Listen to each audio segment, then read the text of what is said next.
修理医用负压机。客户反映这个负压机有异响，现在怀疑是它轴承不好了，我们把它拆开换一下轴承。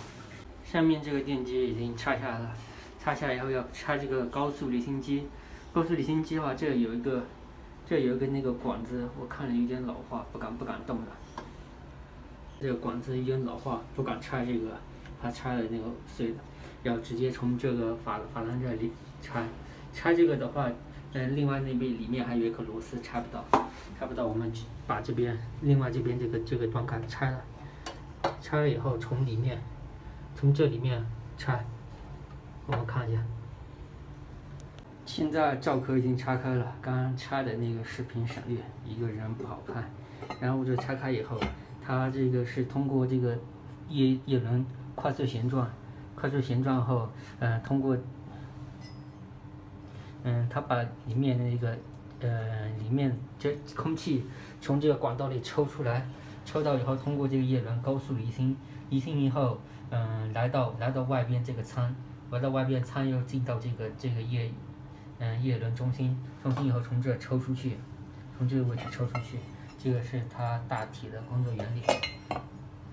现在我们接着看一下，我转了一下这个已经轴承有点卡，是说明轴承的确是有问题的。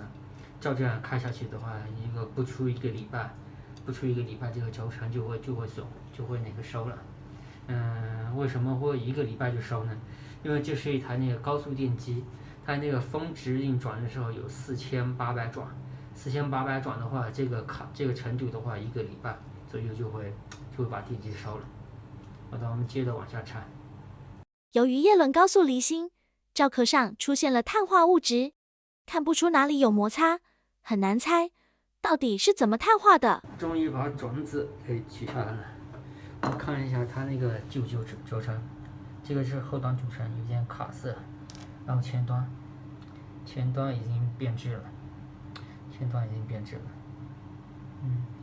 我们拿2盘一个日本的 NSK 轴承装上去。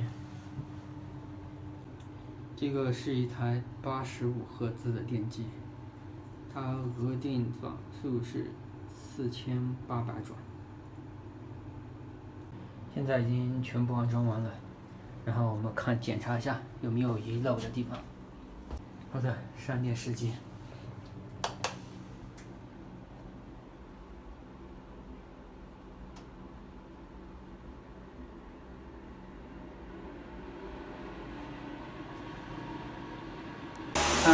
我们来看一下它现在那个运行的数据。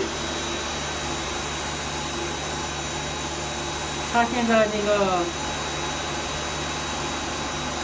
负压是180毫巴，这样好的。然后我们看一下，它现在运行频率是75赫兹，然后电压是198，198，电流是4.3。好的，这个电流比较不错。这个维修完成了。